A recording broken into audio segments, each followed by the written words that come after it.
Welcome back to Clocks on the Stove. First things first, I want to give a special shout out. I just came back from the Cheez-It Bowl in Orlando, Florida State versus Oklahoma. What a game. What a game. Check out TikTok if you want to know how we felt on that. And I want to give a special shout out to the man, the kid sitting behind me, Mr. Ryland. Told him I'd give him a shout out on the pod. Awesome fan. Go Knowles, baby. Fun fact, he said his name is Ryland because his dad's name is Ryan, his mom's name is Lynn, and they added the D to make it like his own thing. So Ryland, you're the boy. Shout you out. The second thing I want to say, it's about to be New Year's. We're about to be in 2023. So 2002 babies will be 21, which is absolutely insane to think about. And I want to just go off real quick on a little inspiration for the new year, guys. Whatever your goal is, keep it simple with time, because doing something a little bit every day is better than doing it a lot once a week. All right. You do something for 18 minutes a day, that's 100 hours a year.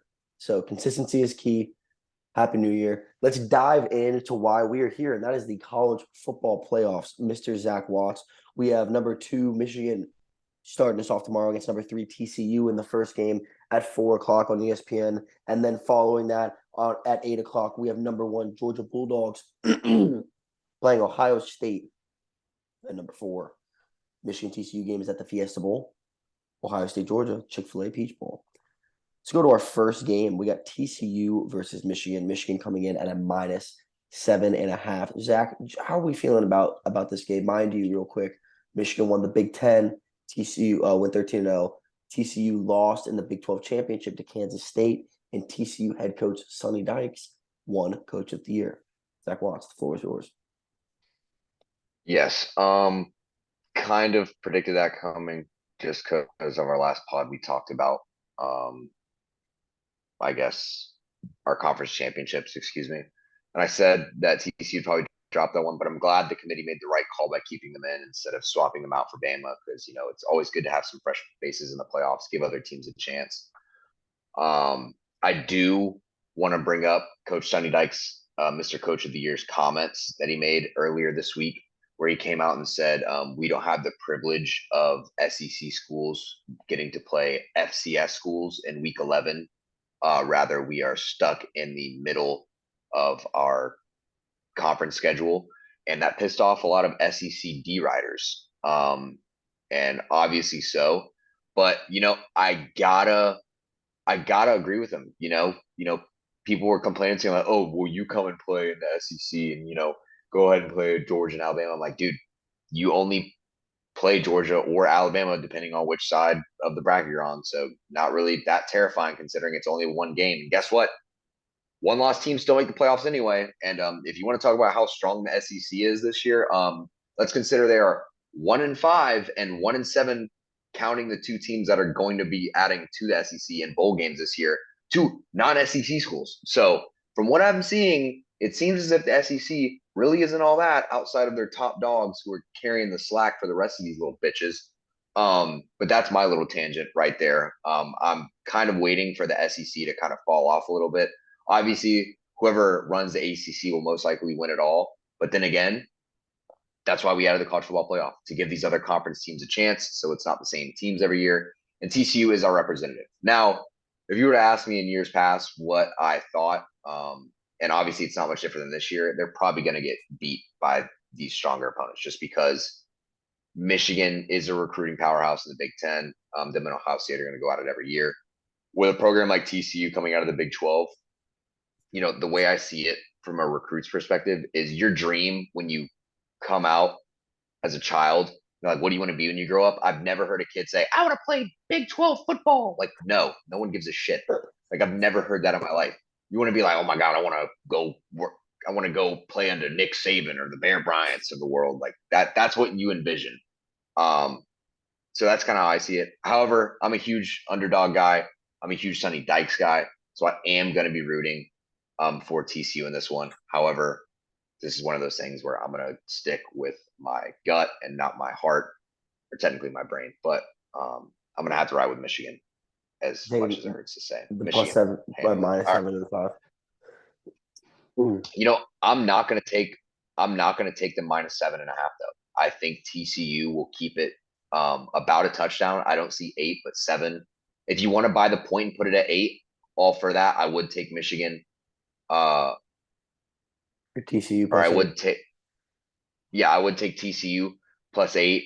I would even take TCU plus 7.5. Just because I feel like Michigan's one of those teams that tends to play down to other teams' levels for some reason.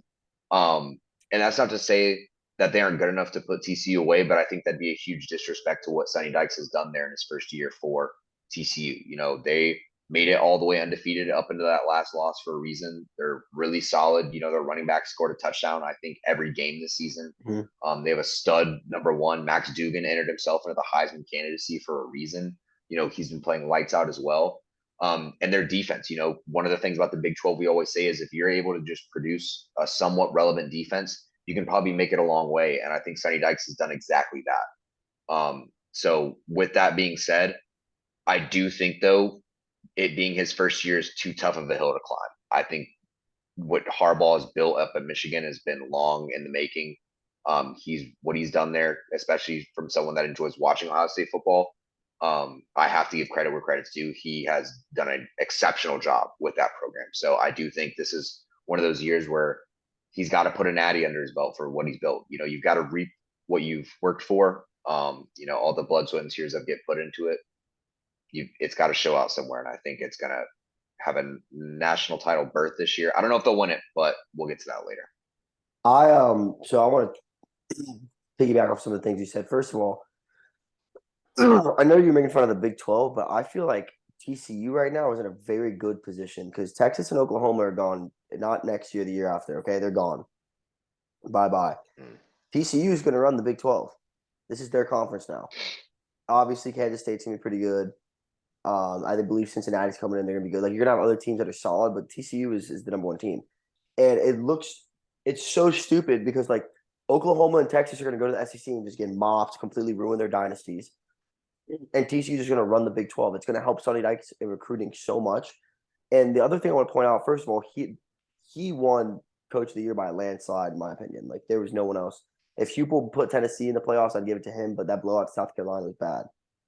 The other thing I want to mention, the TCU, the ceiling is so high for them because, yeah, you're going to lose Dugan, you're going to lose a couple guys here and there, but it's so high for them in the aspect that Sonny Dykes is on his first season, Zach.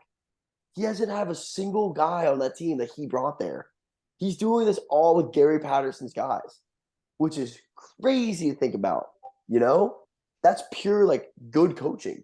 It's not like, oh, Sonny Dykes got his perfect system, guys. Sonny Dykes is like getting better guys. He's doing it with someone else's. He's playing chess with someone else's board and winning games. You know what I mean? Like Yeah. that is just what I think he's such a great coach. I think it's going to help him with recruiting. I think you're going to see TCU turn the corner. And this is a guy that I was shitting on going into the season. I didn't think he was going to do anything at TCU. I said I don't know why they fired Gary Patterson, but hey, you're not always right when you're a journalist. But the other thing I want to say here is I think this game is going to be a really close first half because you got to give it to the heart of TCU. These kids are playing for something because they're not supposed to be there. But I think it's going to be similar to the Big 12 championship, and I think the run game and the size and physicality of Michigan is just going to wear and tear on TCU. I think that they're going to just run it, slow the game down, make it boring, make it slow, and just out physical them. They got bigger guys. Like you said, Harbaugh's been there for a minute building an empire. Sonny Dykes hasn't even put a stone on the pyramid yet. So it's going to be hard. Do I think TCU can't win? Absolutely not. When you have Duggan and you have a team that has this much heart and that is actually good at football, I'm tired of people saying they're not good at football. Anything is possible, and I think they can win it. I really do. But I'm gonna go with my gut. I'm gonna take Michigan -7.5. I'd probably buy the half, take Michigan -7 just to keep it safe. But I just think that they've been there before. It's in their first dance. Harbaugh's been there before. It's not his first dance. And I think the physicality is really what's gonna wear them down. Now, if it goes into a fast game, TCU's in favor, but I think Michigan knows what they're doing there. That's all I really got to say on that. Yeah. How I view the game specifically, like how I think it's going to play out. I think Sonny Dykes is an offensive guru. So I think the plays he's going to have drawn up for that first half is Well, really going to remember set the the tone for man how. that runs the offense is Lincoln Riley's brother. Oh, Something Riley. Fuck, I can't remember his name. yeah, I've literally wrote a paper about him being the potential FAU head coach. Garrett Riley. Garrett Riley. Yeah, Yeah, is it Garrett Riley? he's Garrett Riley. I just looked Yeah. it up here. Yeah. So, um, they're going to be really. It, I don't want to say they're going to be really hot out the gate because really that's going to be the deciding factor. Because if they come out first two drives and score right away, that sets the tone. Mm-hmm. Because I'm not going to sit there and say Harbaugh isn't quick to adjust because whether it be halftime adjustments or in-game adjustments, like he's a good leader of men. Those guys go to war for him and he goes to war for his players. But I think, like you said, one of Michigan's greatest strengths and one of TCU's biggest flaws, or their kind of Achilles heel, is that run defense. And I think you know, despite Blake Corum being out, one of the things I talked about earlier is I think what is Donovan Edwards? Is that his name? Yeah, Donovan Edwards. I think he's just as good, to be honest, in my opinion. At least that Michigan offensive line blocks just as well for him as they do Quorum, and he's just as able to see the holes that they provide for him. So for TCU, I think it's really going to be dependent on forcing JJ McCarthy to beat you. And I think TCU is a really solid secondary that can compete with anyone in the country. They make consistent plays on the ball. Forcing turnovers is a big part of their game, which helps them win late games throughout the year. So I think that's going to be a deciding factor. But as much as I want them to stop them, I do think it's almost a guarantee that Gus Edwards is going to have a touchdown in this game. So Donovan anytime Edwards. touchdown score, yeah, Donovan Edwards, sorry, yeah, anytime touchdown score for him, I think is a right in. So put your money on that if you're going to. I would say um, another betting. Honestly, both give me both running backs. If TCU's running back has had a touchdown every single game this season, why would that change? So give me both running backs anytime touchdown score. I'd be willing to throw money on that. I think you're So right that's where my though. money. TCU has to hit him in the mouth early. They're Mm, they're the smaller guy in the heavyweight boxing match. If they go in there and they let the bigger guy use his weight around and bully him, it's gonna not go well. They just hit him in the mouth a couple times.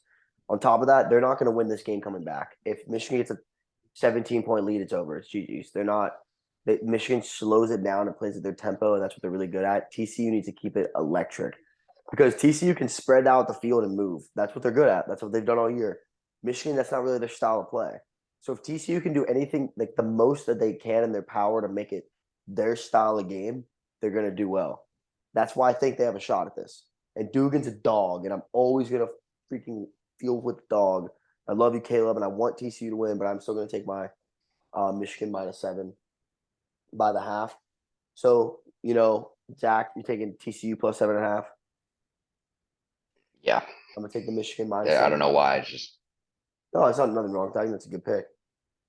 Dude, when it comes to these games, anything can happen. But let's move on to the main time or what prime time game. 8 p.m. on mm, ESPN. Number one, Georgia Bulldogs coming in at 13-0, SEC champions. Number four, Ohio State Buckeyes, 11-1, mm. losing their only game at home by like 22 against Michigan. Georgia comes in as a -6 favorite. Zach Watts, what do you got to say?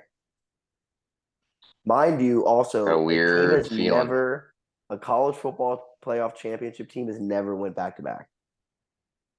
Yep. I have a very weird feeling about this. My gut. I don't know why. Because everything I've ever read, and even like looking at it on paper, like Georgia should win by 20. So why is that line only at what is it, like 6? 6. Why is that? Yeah, one of Ohio State's star receiver, in Jigba isn't playing. Their starting running back You isn't know, playing. isn't playing. I'm pretty sure they have All these receivers guys that aren't aren't playing. playing.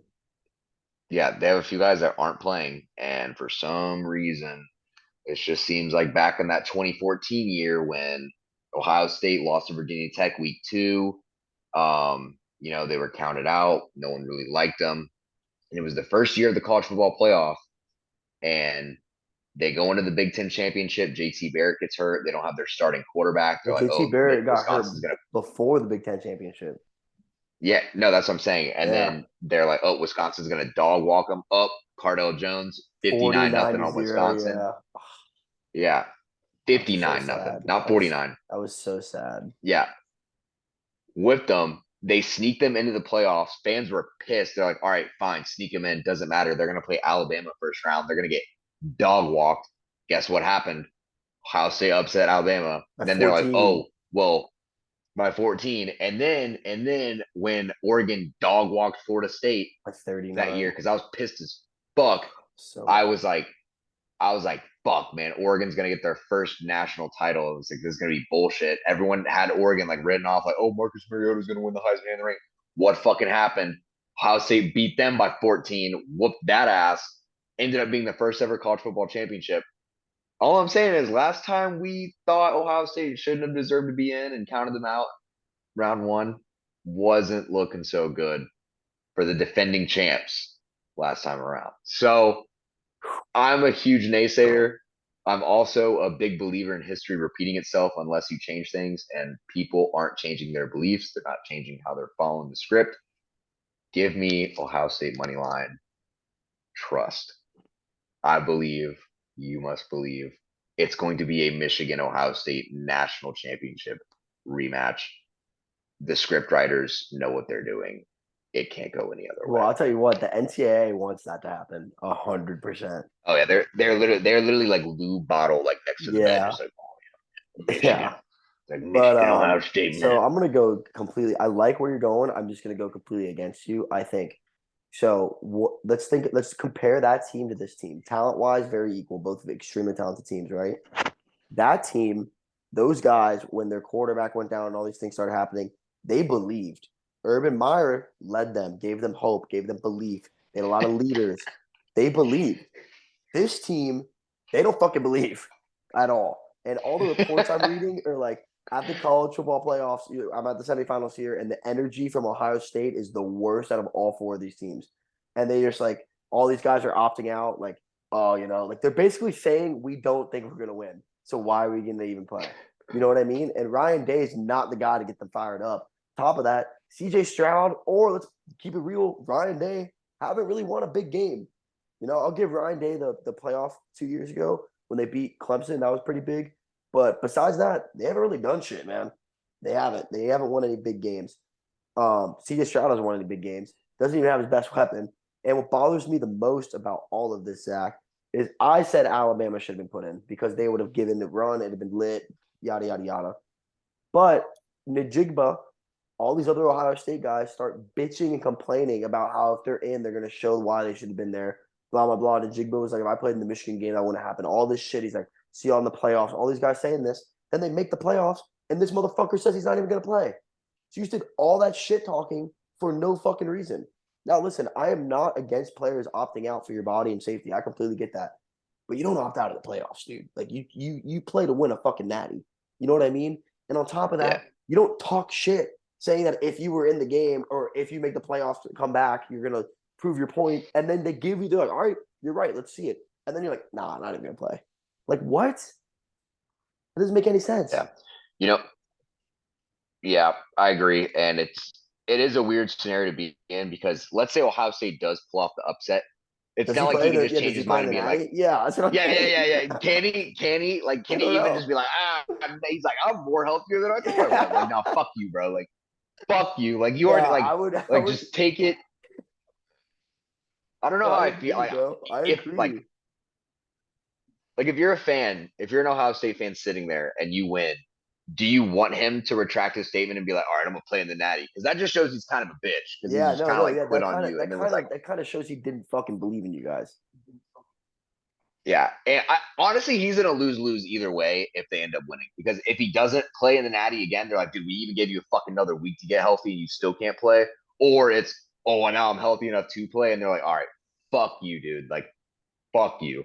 But honestly, if they do win, and Michigan wins, I think he has to come back because he literally was like, "Oh, if I would have played that Michigan Yeah, game, we yeah. wouldn't have lost." Dude, Because but like I now feel you like have to. don't you think that would hurt his draft stock a little, like commitment issues? Um, you know, I would say yes, but then again, I look at the coaching. I look at the coaches that are in the league, like in the NFL, and I think at the end of the day, they don't give a fuck. Like Yeah, it's not like Bill Belichick's gonna I draft think him. you're Like, right. like I feel Yeah. like it. Yeah, I feel like it'd be a problem to Bill Belichick, but like Doug Peterson would be like, shit, that guy runs like a 4.2, man. Fucking give me that guy. Yeah. Like, fuck it. What Like, they even don't is give a what shit. even is a Buckeye? Yeah, what is a Wonderlick? I don't Yeah. know, No, but we're gonna take him. I just think that we saw the struggles with the defenses against a high powered offense against Michigan, and we saw CJ Stroud and the offense fail to produce against a solid defense. And this offense and defense of Georgia is better than Michigan's. So and it's in Georgia. Yeah, So I just don't see. I mean, you're right. If there's a team in this playoff that I think could fucking come out of nowhere, I think it is Ohio State because, like what you said, just so much against them. But I don't see it this time around. I'm taking Georgia -6. I just don't. I don't see it. I think Georgia's Kirby. This is Kirby's smart. Fuck you, prove it year. true. One of the things you brought up about it being in Atlanta, I've been seeing a lot of things on social media, specifically Twitter, that have said don't be surprised if Ohio State fans travel well, like if they pack out Atlanta. And at first I was like, it's kind of a joke because that's a home game for Georgia essentially. But the more I think about it, is you got to look at the notoriety of college football. I feel like Georgia's really only been in like the limelight of like the upper echelon of college football, like in these recent years. Like not just these past two, but like just not long standing. Because like I feel like the SEC's always kind of been like Bear Bryant, Nick Saban. That's kind of been like Yeah. the top dog over there. And then Les Miles for a little bit. The game, yeah, exactly. The game, the rivalry has always been Michigan Ohio State. That has been the upper echelon of college football. That has been the mecca. That has been when you That's the talk biggest. about When you old talk about heads. rival, yeah, when you talk about rivals, that's what you think of. That's the first game you think of. Yeah, yeah, exactly. So I mean, I feel like Ohio State truthfully has fans across the country. Bandwagon or not, I just feel like they've been at the top for so long that Yeah, but there's everyone's still gonna it's know a still gonna be Buckeye. like 75-25 Georgia in there. You think? Dude, it's I in don't I do. Atlanta. Yeah, but there's so much other shit to do in Atlanta, but like what the Exact. fuck is there to No, do in no, Ohio? no. It doesn't matter. It doesn't matter. I was just at the FSU Oklahoma game. Oklahoma fans traveled great, but it was still like 80-20% Florida State. Yeah, but Oklahoma was 6-6. It doesn't matter, bro. I'm telling you, it's gonna be a lot of Georgia. Nah, I'd say it's gonna be around 50. It'll be fair. It'll be a fair fight. It'll be an any man's game, a toss up in there. Um, they do pretty well for the playoffs of keeping it 50-50, splitting the sections up for the most part at least. I gotta think because But yeah, obviously we give our picks and our opinions. We'll obviously do a pod for the national title when that game gets made. Um, Shane Beamer went on an interview, I don't know, either yesterday or the day before, and said that all the players that told him they're opting out or not opting out that are transferring, he's not letting them dress out for the bowl game. And he's getting like 50 good. 50 feel on this. Some people are like, what the hell? Like, let them represent you. Like, they want to stay with their brothers one more game, blah, blah. And some people are like, nah, they don't want to believe in you. Get them the fuck out of there. How do you feel about this? Because, mind you, real quick, Florida State had like 4 to 5 kids that are transferring that dressed out and played yesterday. Um, I think it varies from person to person, but I feel like it's also a coaching philosophy. Like for Norvell, and I look at the Florida State program, like he's like take for example the guy that got injured late in the game in the fourth quarter. Every single person on The Florida State sideline entire went up and said sideline, the something. entire The sideline. entire fucking that shows brotherhood. That shows family. That shows like, hey, so long as you are a Seminole and you wear this uniform and you are a patch of honor, you are a Florida State Seminole, like Mm. through and through. Whether you're transferring or not, that's what it is at the end of the day. How I'm envisioned is what Norvell preached to his guys is if you transfer, do what's best for yourself. But so long as you are at the University of Florida State or at Florida State University, excuse me, you will represent us um, as you should, which I fully respect that. On the other hand, I think Beamer is handling it extremely well because the way he sees it is he thinks that if you mentally already have moved on from your university to commit elsewhere, you are not fully committed to that program. That's at least how he views it. And look, you can argue philosophies all day of which is more beneficial to this player, which is more beneficial to the team. At the end of the day, he is the coach of that program. The AD has hired him, and he is there for a reason. And they're going to stick with his decision. And if they had a problem with it, they'd probably come out and release something as a school statement. But obviously, they trust what this man is doing. And I look, if it works, it works. If it doesn't, it doesn't. Guess what? For recruits, if you see that and you like that, you say like, yeah, fuck that. If I don't want guys transferring there, I just want to stick to that program. Hey, you play for Coach Beamer. If you don't like that, guess what? Go to any other school that gave you an offer. Like there's plenty of other options that are available to you. I'm sure. I'm sure where Coach Beamer coaches at, if you're getting an offer from him, that probably isn't your only offer as well. That's kind of how I see it. So It's just one of my those situations where my like, my opinion on it is I feel like it's situational. So you look at it from Coach Norvell's yeah, standpoint. Coach Norvell is no longer building an empire. It's built. It's not as big as it's gonna get, but it's built. 10-win season. Okay, he's got it to where it needs to be. His pieces are there. You know what I mean?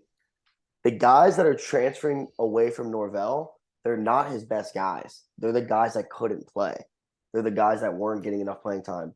So to him, it's not like a fuck you, I'm leaving Florida State. It's a I want to play football again and I'm not good enough to play on your team, but I still love all you guys. So he still loves them.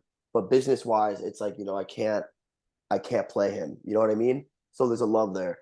Versus with Beamer, he's in the process of building that empire. He's still not at the level that Florida State's at. He's still in the process of building it. And he's losing his best guys to the transfer portal. He's not losing his backups. You know what I mean?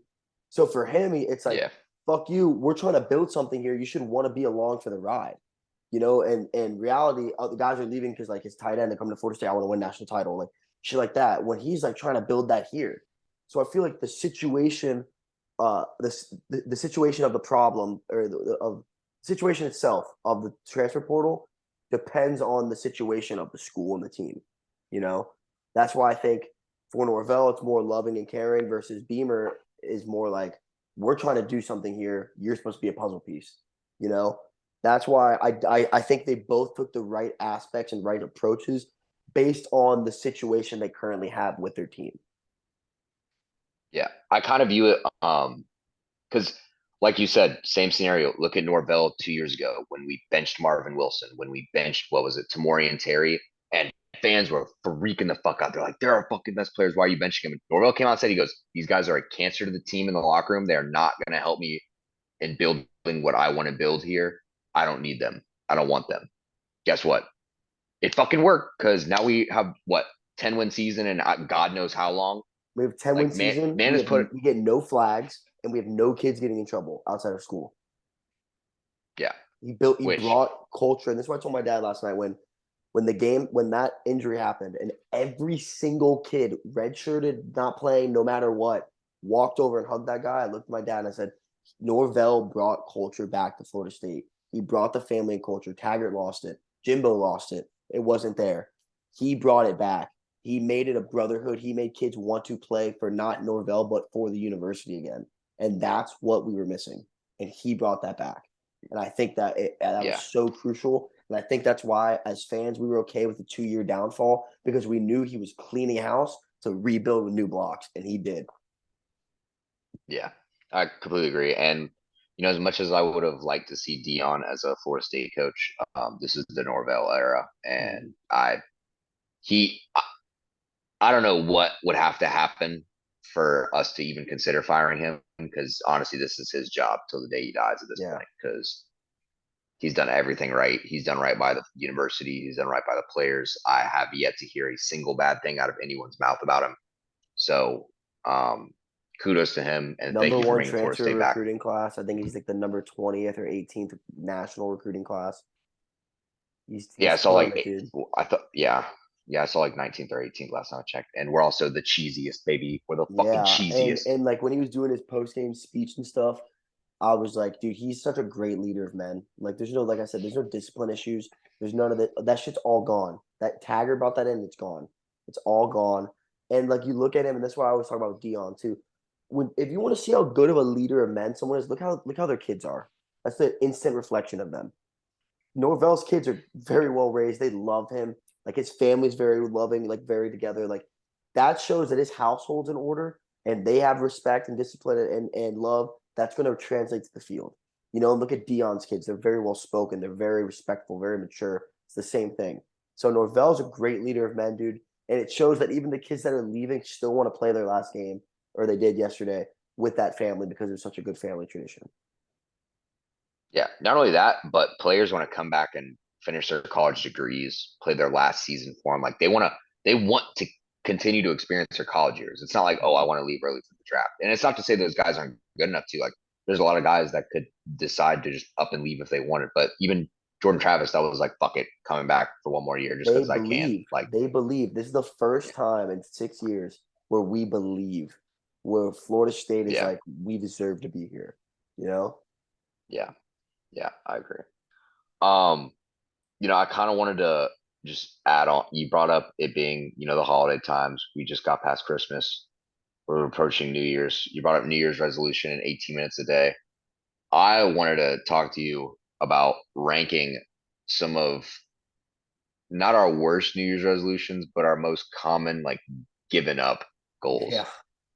And I kind of I'll kind of start us off here because I know exactly what my number one is. And it's all the people because this is gonna start happening very soon. It's gonna fucking piss me off because I just know it's gonna last like a week or two. It's the people that decide to hit the gym Hmm.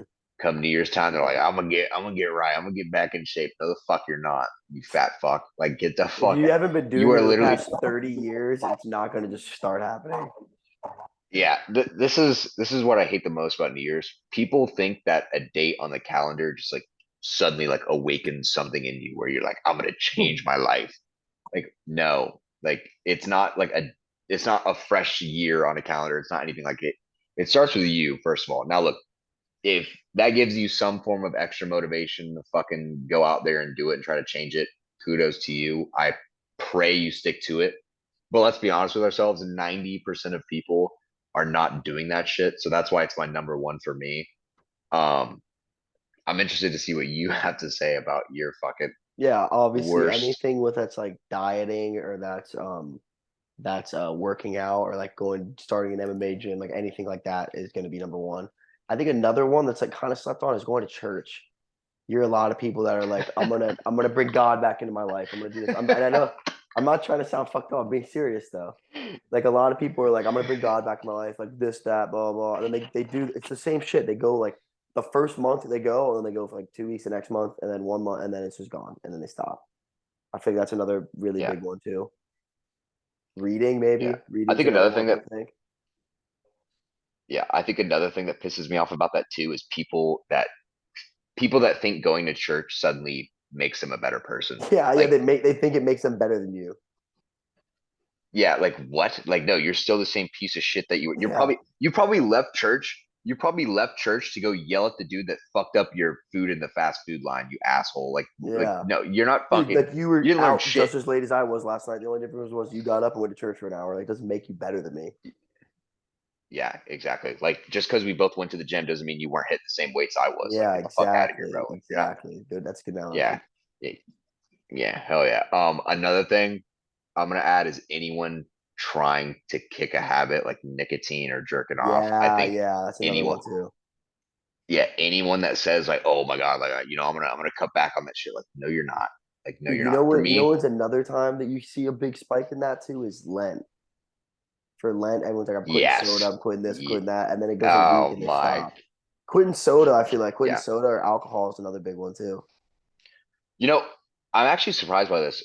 So I drink soda very moderately, only when I drink alcohol. It's like a mixed Me drink, but too. I've Yeah, never me too. drinking soda like straight up. I think I made the switch my freshman year of college where I was like, my diet's already shit enough. I should at least only be drinking water because like that's the one thing your body needs. Um, but I feel like the biggest thing with not only dieting but like nicotine or anything along those lines is people think that there's a good time to do it. Like I was asking my brother and my cousin about this. I'm like, do you guys ever think you'll quit nicotine? And they're like, oh, once I finish college, or like, oh, once I have a kid. I'm like, dude, Yeah, do you think like that's like exactly how the mindset is, dude. People are like, once this happens, I'll be able to do this. Like I need this to happen before. That's not how it works. Just fucking do yeah, it like now. yeah, Just do it right now. yeah, You know? exactly. I'm like, dude, it's not like when school ends, like stress just alleviates for a certain point of time, which Exactly. allows you to quit. Exactly. Like, no, like for me, like I quit nicotine literally in the middle, like at the most random point, just because my roommate Ryan like said some shit to me. He was like, because like I remember I had like just finished like a pack of Zins because like what happened was is I quit nicotine, moved or not quit nicotine, quit vaping, moved to Zins, and then finished like a pack of Zins, and then I was like, man, I should really stop. And Ryan like laughed at me and was like, yeah, fucking right. So that like out of spite, I quit just to be like, fuck you. But like that was like what I needed. That was kind of like what That's I what needed to just Daner, kind my of be like, buddy, our buddy Daner. I quit nicotine when I signed my first fight because I was like, I'm not going to be a professional athlete and have a nicotine addiction. Like, I'm not a fucking pussy like that. And yeah, I've been like 2 years now free, and I just shit on Daner all the time. And I'm just like, yo, I'm better than you. Like, you have a nicotine addiction. And then he got so tired of it, he just quit nicotine because he wanted to prove that I'm yeah. not better than him. And I was like, yo, if I had to Oh, inspire you dude. somehow, it doesn't matter. I still inspired you. Yeah, I completely agree. I think that's another thing is people think bullying doesn't work. I think bullying is the greatest thing in Well, life. I if think it's like bullying, love, like, if it's love bullying, nah, fuck dude, that. no, If you if can't I say that like wasn't a bullied, huge fat kid beating the fuck out of a kid every day is good. okay, There's okay, bullying's maybe good not to an physical. extent. To an extent. Okay, okay, mental bullying, not physical, mental. Okay, think about freshman Zach Watts. Think about that kid. If that kid wasn't bullied, what would we have on our hands? We would have a Yeah. problem. We would have a We'd problem. have So, issues. We would have I, issues for sure. yeah. I'm also huge on starting the trend that Santa is an asshole. I want my kids to hate Santa. For example, why did we elect to just like spend a fuck ton of money on our kids for other than they've been being good? Shouldn't they always be good? So what I'm gonna do is if I get divorced, I'm not gonna tell my kid about the divorce until Christmas, Oh my and I'm gonna say Santa gosh. I'm gonna say Santa took your mother away, and then that way, that Oh way my kid my just has a resentment. gosh. All right, we're ending the My pod. kid just We're ending the pod. Clocks in the stove, college football playoffs. We're done. I can't do fuck you, this Santa. anymore.